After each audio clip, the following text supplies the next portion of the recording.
ഞാനെന്തായാലും ചെയ്യാത്ത തെറ്റിൻ്റെ പേരിൽ കുറേ ശിക്ഷ അനുഭവിക്കുന്നുണ്ട്. എൻ്റെ ഫ്രണ്ടിൻ്റെ ഉമ്മാൻ്റെ ഗോൾഡ് മിസ്സായിന്. അത് ഞാനെടുത്തു എന്നാണ് പറയുന്നത്.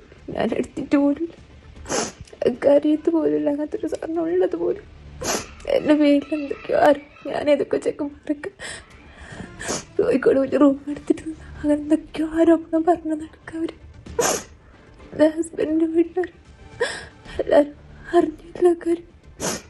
എൻ്റെ വീട്ടിൽ ആർക്കും സമാധാനമില്ല. എല്ലാവരും മരിക്കേണ്ട അവസ്ഥയില്ല.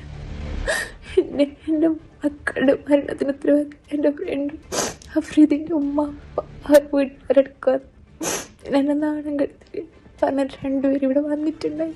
അവരെന്തൊക്കെയോ ഒരാവശ്യം പറഞ്ഞിട്ട് പോയി. എൻ്റെ സത്യം ആരും വിശ്വസിക്കുന്നില്ല.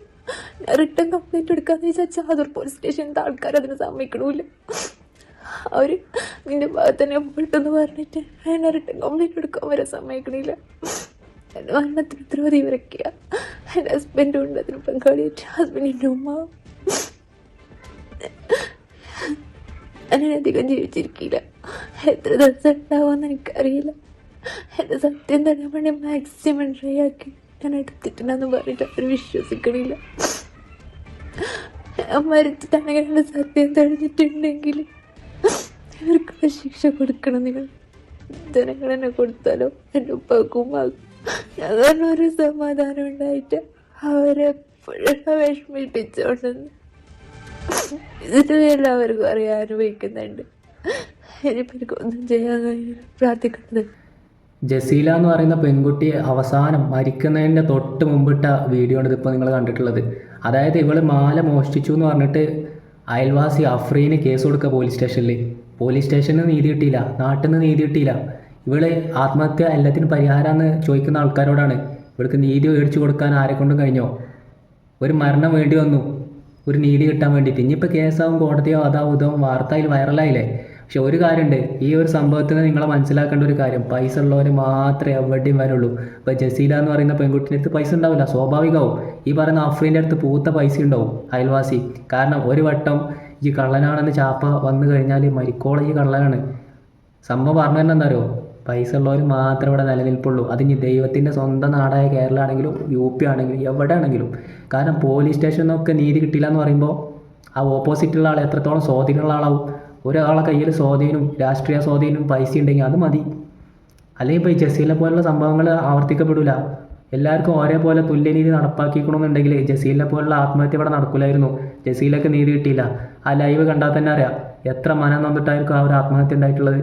ഒരാൾക്ക് നീതി മേടിച്ചു കൊടുക്കാൻ പറ്റില്ല. ഞാൻ മരിച്ചിട്ട് കുറേ ജസീല ഐ സ്റ്റാൻഡ് സപ്പോർട്ട് എത്തി ജസീല എന്ന് പറഞ്ഞിട്ട് ഒരു കാര്യമില്ല. കഴിഞ്ഞില്ലേ, ജീവൻ പോയില്ലേ. ഇപ്പം എന്താ പറഞ്ഞിട്ട് കാര്യമുള്ളത്? ഇനിയിപ്പോൾ കുറേ കേസും കോടതി അത് ഇതൊക്കെ അഫ്രീനെ എന്താ പറയുക ആത്മഹത്യാ പ്രേരണ വെച്ച് കുറ്റം വല്ല കാര്യമുണ്ടോ?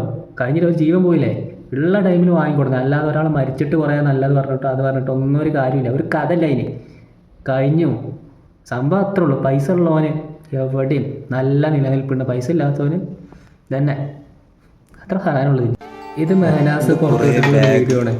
സംഭവം എന്താണെന്ന് വെച്ച് കഴിഞ്ഞാൽ ആരൊക്കെ കൂടെ ഒളിച്ചോടി പോയത് അങ്ങനെ എന്തോ പറഞ്ഞില്ലായിരുന്നു. അപ്പോൾ ആ സമയത്ത് ഈ മെഹനാസ് എന്താട്ടി ഇവരുടെ റൂമിൽ വന്നിട്ട് തുറക്കുന്നതും ആ റൂമിൻ്റെ ഉള്ളിൽ കാണുന്ന ദൃശ്യങ്ങളാണ് ഇപ്പോൾ നിങ്ങൾ ഈ വീഡിയോയിലൂടെ കാണുന്നത്. ഒന്ന് കണ്ടു നോക്കുക. ഒരു ചെക്കൻ, മലപ്പുറമുള്ള ചെക്കനാണ് പ്രൂഫ് ഐഡിയിലുള്ളത് അല്ലേ. ഇതാ ഇത് ഇവിടെ ഡ്രസ്സ് കാണുന്നുണ്ട്. ഒരു ദിവസം ഇവിടെ തങ്ങി ഇപ്പോൾ ഫുള്ള് തപ്പിയിട്ടാകുമ്പോൾ കിട്ടിയതാണ്. പയ്യ തെളിവില്ല, ഇനി അവല്ല സംശയമാണ് എൻ്റെ എന്ന് പറയുന്ന ആൾക്ക് ഇവിടെ പല സാധനങ്ങളും ഇവിടുന്ന് കിട്ടി. ഇതൊക്കെ എന്താണ്? ഇത് ശരിക്കുതാ ജാക്കറ്റ് ഇവിടെ നിന്നതിൻ്റെ തെളിവാണ്. സംഭവം ഞാൻ ഇന്ന് വരുന്നതെന്ന് അറിഞ്ഞുകൊണ്ട് പെട്ടെന്ന് പൂട്ടിയിട്ട് ചാവിയും തരാണ്ട് എന്നെ കാണാണ്ട് ഹൈഡായി. വീട്ടിൽ ഞാൻ പോയിട്ട് വീട്ടിലും ഇല്ല. വീട്ടുകാർ പറയുന്നത് ഞാൻ കണ്ടിട്ടില്ല, അറിയില്ല. ഫസ്റ്റ് പറഞ്ഞ വീട്ടിലുണ്ട്, പിന്നെ പറയുന്നത് വീട്ടിലില്ല, അറിയില്ല. ആ ചെക്കൻ്റെയൊക്കെ കറങ്ങാണിപ്പോൾ. അപ്പോൾ ഇങ്ങനത്തെ പെണ്ണിനെ ഞാൻ വെച്ചിരിക്കാൻ താല്പര്യമില്ലാത്ത ഒരു കാരണം കൊണ്ടാണ് ഞാൻ അവളെ ഒഴിവാക്കുന്നത്. അല്ലാണ്ട് എനിക്ക് ഇങ്ങനെയൊന്നും തീരെ അക്സെപ്റ്റ് ചെയ്യാൻ പറ്റില്ല മനസ്സിന്. അതായത് റൂമിൻ്റെ ഉള്ളിൽ ആകെ കച്ചറയാണ്. തുണിയും ഡ്രസ്സും കാര്യങ്ങളൊക്കെ അവിടെയും ഇവിടെയും കുറേ അധികം വേറെ എന്തൊക്കെ കൊണ്ട് സംഭവങ്ങളാണ്. അവൻ പറയുന്നില്ല, മേനാസന്നെ ലൈവിൽ പറയുന്നുണ്ട്. ഓൻ്റെ ഹെൽമെറ്റ് ഉണ്ട്, ഓൻ്റെ വേറെ ഡ്രസ്സുകളുണ്ട്, ചിക്കി പരത്തിയിട്ട കോലത്തിലാണ് ഉള്ളത്. അപ്പോൾ ഇതിനെക്കുറിച്ചൊന്നും പറയണില്ല. പക്ഷേ ഒരു വീഡിയോ കൂടി നിങ്ങൾ കാണിച്ചു തരാം. സഫ ഇപ്പോൾ ഇന്നലെ മിഞ്ഞാന്ന് പോയിട്ട് കുറേ അധികം ചാനൽസിന് ഇൻ്റർവ്യൂസും കാര്യങ്ങളൊക്കെ കൊടുക്കുന്നുണ്ട്. അതിലൊരുപാട് കാര്യങ്ങൾ പറഞ്ഞിട്ടുണ്ട്. പക്ഷേ അതിലൊരു പ്രധാനപ്പെട്ടുള്ള ഒരു കാര്യം സഫ പറയുന്നുണ്ട്. ജസ്റ്റ് ഒന്ന് നിങ്ങൾ അതൊന്ന് സംഭവം രണ്ടാഴ്ച മുന്നേ എന്റെ കുട്ടി അവിടെ വാക്കറിൽ നടക്കുന്ന സമയത്ത് ചെറിയൊരു ഇഷ്യൂ ഉണ്ടായുള്ളൂ. ചെറിയൊരു ഇഷ്യൂ എന്ന് പറഞ്ഞാൽ ചെറിയ ഇഷ്യൂ. വാക്കറിൽ നടക്കുന്ന സമയത്ത് മാനിന്റെ ഒരു ഫ്രണ്ട് ഫോൺ വിളിച്ചപ്പോൾ മാനോട് സംസാരം തെറി ടൈപ്പ്. അപ്പൊ എനിക്ക് അത്ര ഇഷ്ടപ്പെട്ടില്ല. മാനു പറയും കുട്ടീനെ നല്ലത് പഠിപ്പിക്കണം, നല്ല വാക്കുകൾ പഠിപ്പിക്കണം എന്ന് പറയുന്ന ഒരാൾ തെറി പഠിപ്പിച്ച് കുട്ടിയെ പഠിക്കില്ലേ? കാരണം ഇപ്പൊ 8 മാസം ആകുമ്പോൾ ഇങ്ങനെ ടാറ്റൊക്കെ പറയുമ്പോൾ ടാറ്റൊക്കെ ആക്കുന്നുണ്ട്. ഇത് പഠിച്ചാൽ നമുക്ക് തന്നെ ഒരു വാക്കുകൊണ്ട് മോശം ഉണ്ടാവാം. അപ്പൊ മാനു ഫ്രണ്ടിന്റെ അടുത്ത് ഇങ്ങനെ തെറി വിളിച്ച സമയത്ത് ഞാൻ പറഞ്ഞു, മാനു കുട്ടിയുടെ മുന്നിൽ നിങ്ങൾക്ക് വിളിക്കല്ലേ, അത്രേ പറഞ്ഞോളൂ. അപ്പോൾ മാനു ഫോൺ ഹോൾഡ് ആക്കിയിട്ട് പറഞ്ഞു, നീ എന്റെ ഫ്രണ്ടിനെ വിളിക്കുമ്പോൾ നീ ആരാ എന്റെ അടുത്ത് പറയാൻ? നീ ഫ്രണ്ട്സിനെ ഫോൺ വിളിക്കുമ്പോൾ ഞാൻ എന്തെങ്കിലും നിന്റെ അടുത്ത് പറയാറുണ്ടോ എന്ന് വെച്ചു. ഞാൻ പറഞ്ഞു എന്റെ ഫ്രണ്ട്സിനെ വിളിക്കുമ്പോൾ ഞാൻ തെറി യൂസ് ആക്കാറില്ല എന്ന് പറഞ്ഞു. പെട്ടെന്ന് ഞാൻ അപ്പം ചുട്ടോണ്ടിരിക്കുന്ന സമയത്ത് എന്റെ അടുത്ത് പറഞ്ഞു, ഒരു ഡാഷ് വിളിച്ചിട്ട് പറഞ്ഞു, മോളെ അപ്പോ ആയോ എന്ന് വെച്ചു. ഒരു തെറി വിളിച്ചിട്ട്. അപ്പൊ ഞാൻ പറഞ്ഞു എന്നെ വിളിക്കണ്ട, പോയി ഉമ്മാനെ വിളിച്ചാൽ മതി. ആ ഒരു സ്റ്റേറ്റ്മെന്റ് നിർത്തിയപ്പോഴേക്കും മാനു എന്റെ വീട്ടുകാരെ പറഞ്ഞു.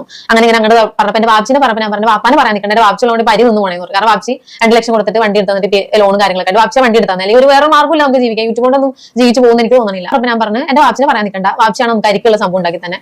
എന്റെ അപ്പോൾ മാനു പറഞ്ഞു എങ്കിൽ നീ ലോൺ അടച്ചോന്ന് പറഞ്ഞു.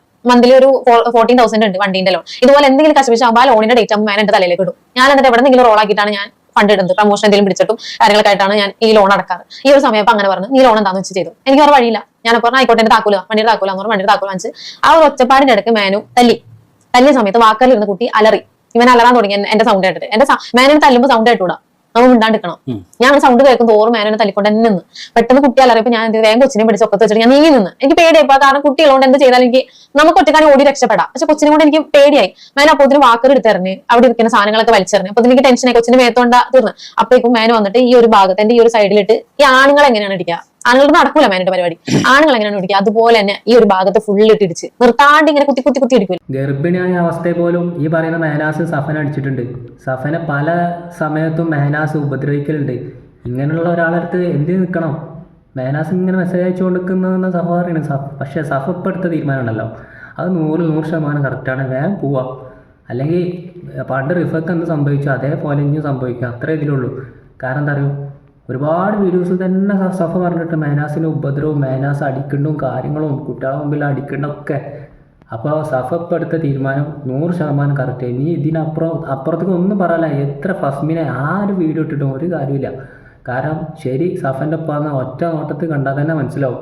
ഓക്കെ മാൻ, ഏതായാലും സഫ ഇപ്പം എടുത്ത ഡിസിഷൻ വളരെ കറക്റ്റാണ്. പക്ഷെ ഒരു കാര്യമുണ്ട്, ജസീലിൻ്റെ ആത്മഹത്യ അതിന് ഓരോരുത്തരും ഉത്തരവാദിയാണ്. കാരണം ഇപ്പോഴത്തെ സിസ്റ്റം ഉണ്ടല്ലോ, ഏത് ദൈവത്തിൻ്റെ സ്വന്തം നാടാന്ന് പറഞ്ഞിട്ടൊന്നും കാര്യമില്ല.